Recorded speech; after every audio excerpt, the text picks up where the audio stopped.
And so when you started, you talk about, as I do as well. I love thinking about how do I differentiate. Like, I think individually, how do you differentiate so that great gal wanted you as their partner for life, right? How do you differentiate so that great team wanted you on that team, right? Doing what you did as a trainer.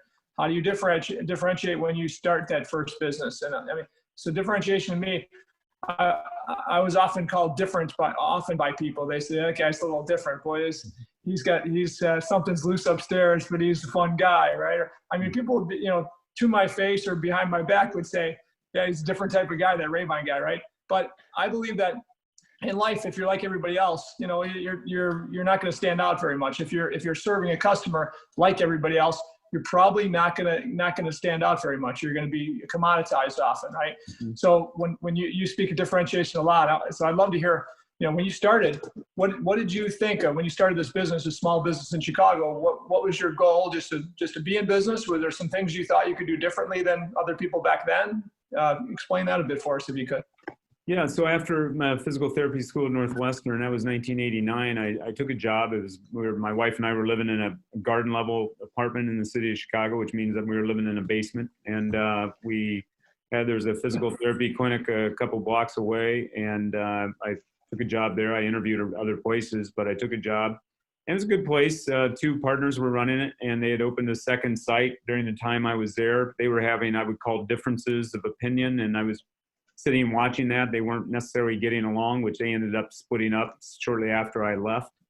And but I was there for 2 years, and I remember coming home once, Gary, to Marianne, my wife, and I said, they've had so much turnover here, and now I was literally managing one of the facilities. A year out of school, I'm managing people and learning HR capabilities, things like that, and some other skills that I didn't even realize I was learning that would help me later on. But they were, I came home and told Marianne, if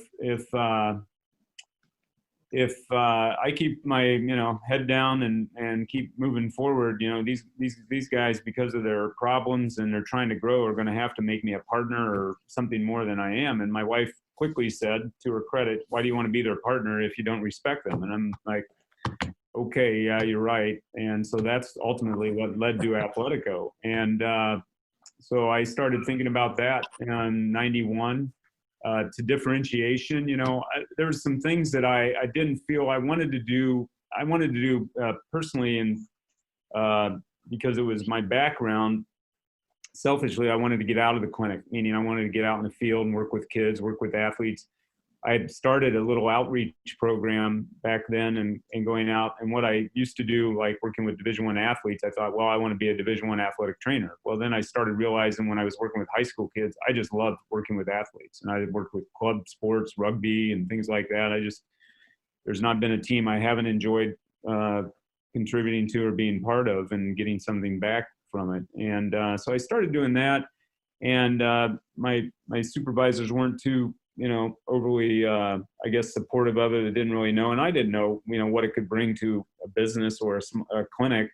But it truly became a differentiator because I was so used to working with physicians, working with out in the field, so to speak, evaluating injuries, determining what they are, what doctors should see the particular injury. So then through those, a lot of coverages, going out at nights, remember, no kids yet. I had no, I wanted to work. It was like my dad. I wanted to get out in the field. I wasn't going to go home and sit around. So after work, I'd go out and work in the high schools. On weekends, I'd cover rugby games or high school games.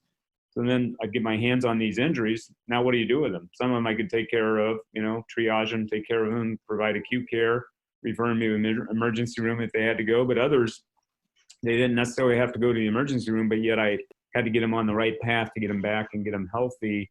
And so then I started developing a network of physicians. Who's the best knee doctor? Who's the best shoulder doctor? Who's the best foot and ankle, spine, stuff like that. And there's options. There's, Chicago, you're blessed with a lot of great institutions and healthcare facilities and a lot of great physicians.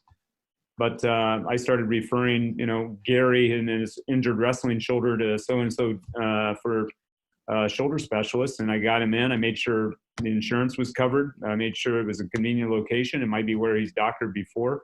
might be a group he's doctored with, but then I would send a letter with him, or I'd go on the appointment with the athlete and just kind of run through the history, what I saw in the field, how he injured it, what he did, my evaluation, what I thought was going on. I was good enough to be right most of the time. And these doctors started, I was sending them patients, and they're calling me like, who are you and what are you doing? And because no one does that. And so it wasn't big back then. There were schools that had athletic trainers, but there weren't ones that I think that were taking it to the level of detail that me, Athletico, and how we do it, where we were wasn't just giving you a name and here's a list of doctors you can go see. I would set up the appointment. I'd go on the appointment. I'd send a note back in, or back, and it just provided, I think, a soup to nuts kind of platform for us. That was one of the ways we were differentiated. Other simple ways were, I was there 6 a.m. and be there till 9 p.m. We were open on Saturdays. A lot of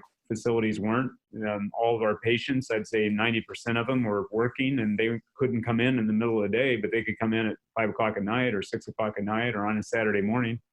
And so I think they found it that convenient, and the physicians like that we would get patients in as soon as they'd shoot them over. If they did knee surgery or something on a patient, then we would get them in right away versus making them wait until next week, because that ultimately reflects poorly on their care if they're not getting back as quickly as they could. So there were some, differentiators that I didn't know what I only did because I thought I needed to do it, and I wanted to do it that way.